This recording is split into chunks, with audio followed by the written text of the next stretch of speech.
let's get straight to it. This is Iron Financial, the place where we forge stronger portfolios by cutting through all the market weakness. And today, man, have we got a big one on the stress test bench. Intuit. You know them, QuickBooks, TurboTax. They're a fintech titan, a name that's practically a utility in small business and taxes. But here's the thing. The market has absolutely taken a sledgehammer to its stock. We're talking a catastrophic drop. So we are here to do what we do best. Run the diagnostics, analyze the core structure, and figure out if this is a company whose foundation is crumbling to dust, or if it's a fortress that just went on a massive sale. Time to get to work. Okay, let's just rip the Band-Aid off right away. Look at this number. This is what all the panic is about. I mean, while the S&P 500 has been clawing its way to a 1.5% gain, Intuit has been in an absolute undeniable freefall. We're talking down 42.5%. Look, this isn't just a dip. It's not a healthy correction. This is a brutal, punishing, no-holds-barred sell-off that has literally vaporized billions and billions of dollars in market value.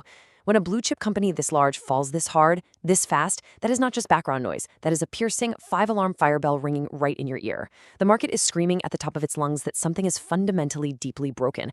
And our job right now is to find out if there's really a fire or if it's just a whole lot of smoke. And that right there is the entire game, isn't it? That's the whole question we need to answer. Whenever you see a stock chart that looks less like a mountain and more like a cliff you just fell off of, you really only have two possibilities. Possibility number one, the structure is truly compromised. We're talking deep foundational cracks in the skyscraper and all the smart money is scrambling for the exits before the whole thing comes crashing down. But then there's possibility number two. The building is perfectly sound, rock solid even, but somebody yelled fire in a crowded theater and now everyone is sprinting for the door in a blind panic. They're running from the fear of a collapse, not an actual collapse. And you know what happens in that kind of chaos? Sometimes you get a massive opportunity. So which is it? Is the foundation cracking under the strain, or is the market giving us a once-in-a-decade discount on some prime real estate? That's what we're here to figure out. To get to the bottom of that, we've got to start by shutting out all the noise. Just for a minute. We have to ignore the screaming headlines, we have to ignore that terrifying stock chart, and we have to go straight to the company's blueprints. I'm talking about the raw, audited, undeniable financial data. This is the stuff that doesn't lie. These are the steel beams and the reinforced concrete pillars that hold the entire company up. Before we can say anything about the stock, we first have to determine if the business itself is actually as weak as that stock price makes it seem. So let's get our hands dirty, let's dig into the numbers, and let's build the bull case from the ground up, based on cold, hard facts, not fear. So you're seriously telling me we should just turn a blind eye to a 42% collapse? I mean, that sounds a little optimistic, don't you think? You absolutely have to separate the business from the stock. They are two different things. A stock, it's just a pixel on a screen, a piece of digital paper that gets traded back and forth based on fear and greed. But a business generates real, actual cash flow. And when you strip away the noise and look at Intuit's actual business, well, the numbers don't just show a little bit of strength. They show overwhelming, undeniable power. The data we're about to walk through doesn't paint a picture of a company in distress. No way. It paints a picture of a financial fortress, a well-oiled machine that is absolutely firing on all cylinders. All right, talk is cheap. Prove it. Show me the steel. You want to see the steel? Here it is. Just look at the sheer velocity of this growth. These are the big headline numbers from their latest quarterly report, and frankly, they are explosive. We are not talking about small, boring incremental gains here. Revenue is up a massive 17% year over year. For a company the size of Intuit, that is like turning a battleship on a dime. It's incredible. But that's not even the best part. Look deeper. Operating income, that's the core profitability of the business, is up an incredible 44%. And all that profit? It's flowing directly to the bottom line, with diluted earnings per share absolutely rocketing up by 49%. I have to ask, in what universe do these numbers describe a failing company? Okay, those percentages are definitely impressive, but let's put some real hard dollars behind them so we can see what's actually going on. This isn't some financial sleight of hand. This is straight out of their filings with the SEC. Look at the top line. Total net revenue jumped from just under $4 billion to over $4.6 billion. That is a $700 million jump in a single quarter. Now look at operating income. It went from $593 million to $855 million. That's an extra $262 million in pure profit just from their core operations. And then there's the diluted EPS, which is just a fancy way of saying earnings per share. It's a really key metric that shows how much money the company is making for every single share of its stock. And that figure, It jumped by nearly 50%.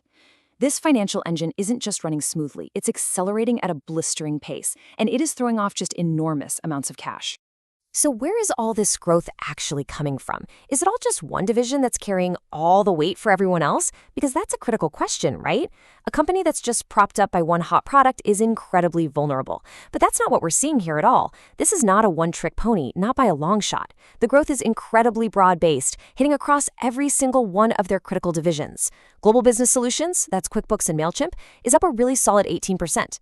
Their high-margin online ecosystem revenue, up 21%.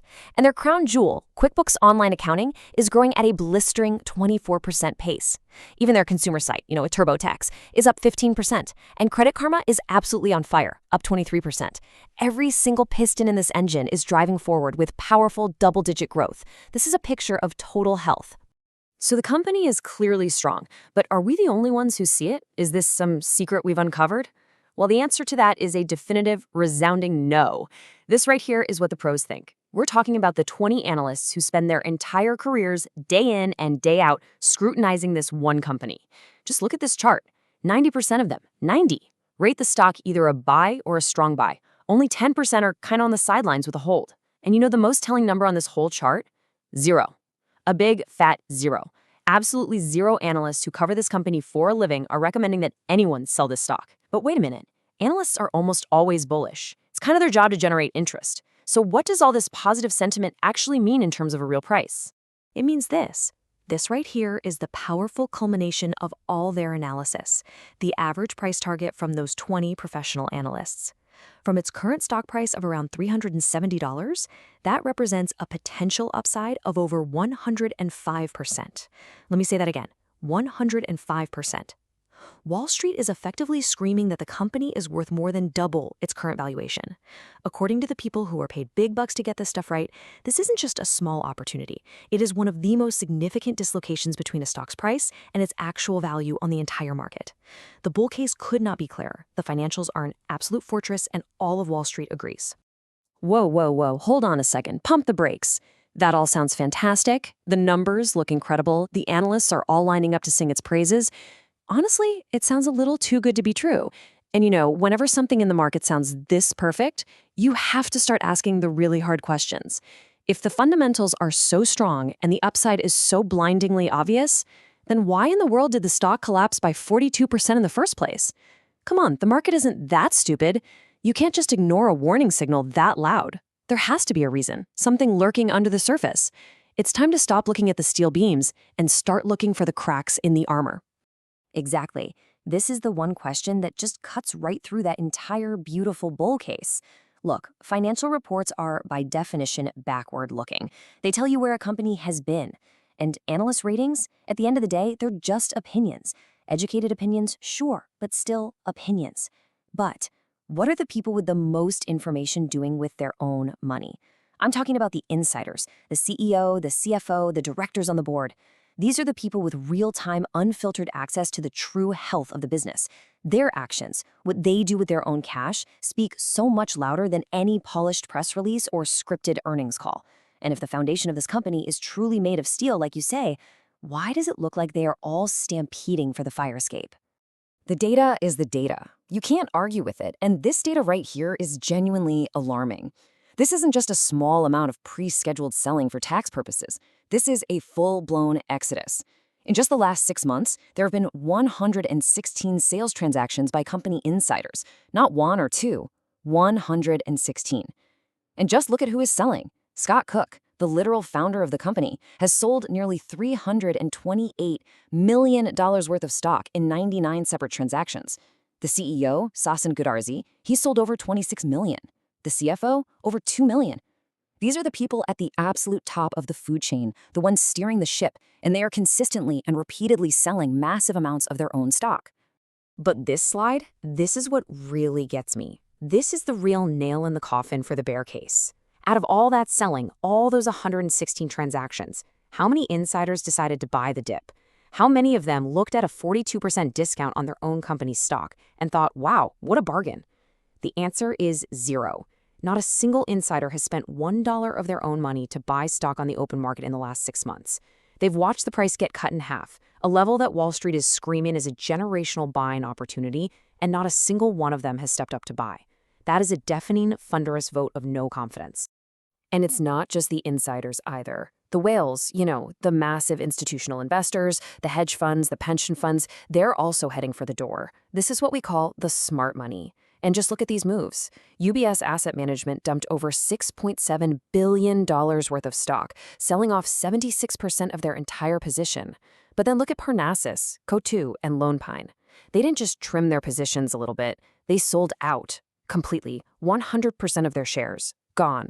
We are talking about billions and billions of dollars being yanked out of this stock by some of the most sophisticated investors on the entire planet. They are making a definitive, unambiguous statement that they want out, and they want out now. Okay, so maybe you think that's just opinion. Maybe the insiders are just diversifying. Maybe the big funds are just rebalancing. Fine.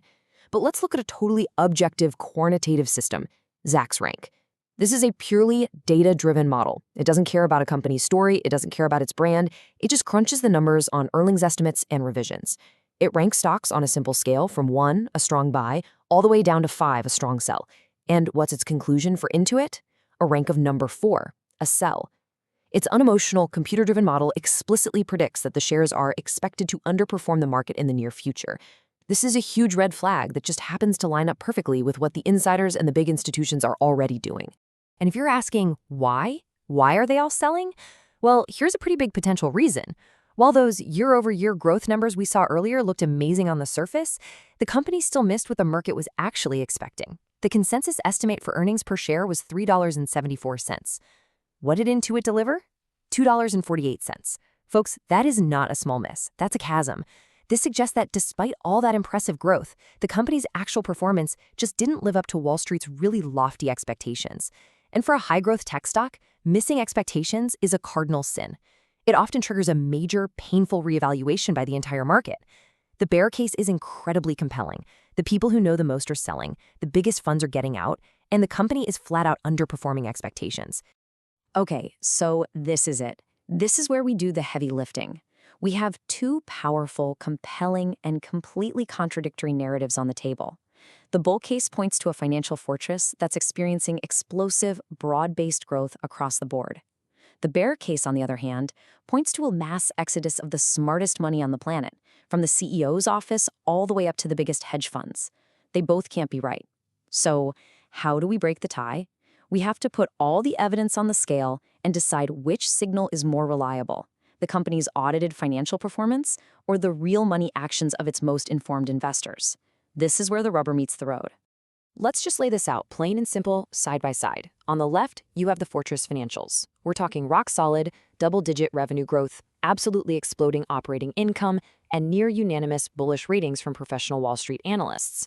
This is the tangible, audited performance of the business itself. It's real. Then on the right, you have the smart money exits. 116 insider sales and, crucially, 0 buys. Billions of dollars in institutional capital fleeing the stock for the exits, and an objective, quantitative rating that is flashing sell. This is all about market sentiment and action.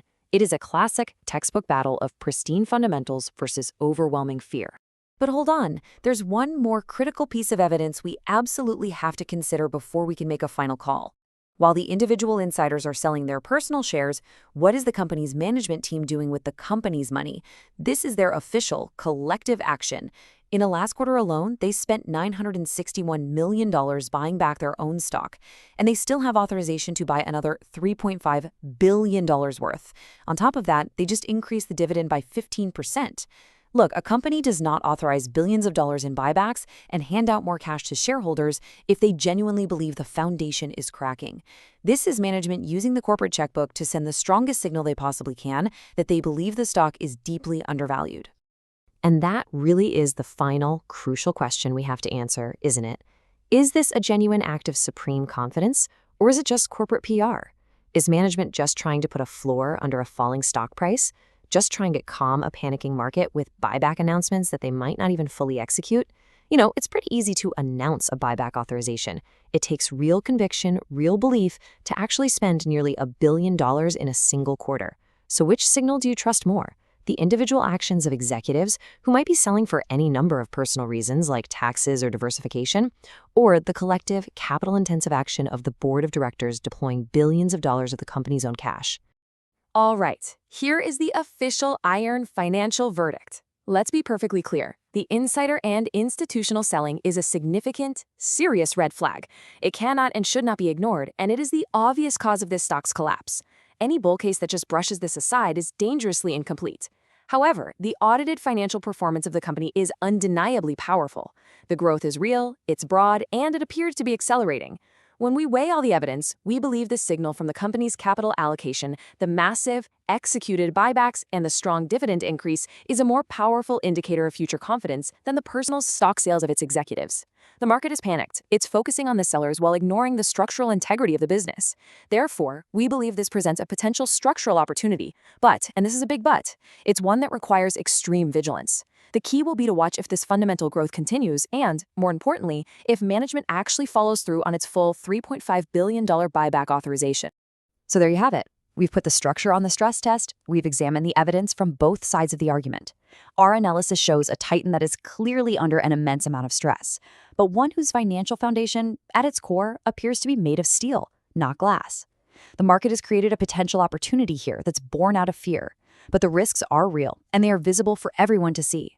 The analysis is now complete, so it's time for you to weigh that evidence for yourself and decide how to forge and reinforce your own portfolio. Thanks for joining us at Iron Financial. Quick disclaimer, everything I share is for entertainment and informational purposes only. I'm not a financial advisor, so please do your own research or talk to a professional before making any moves with your money.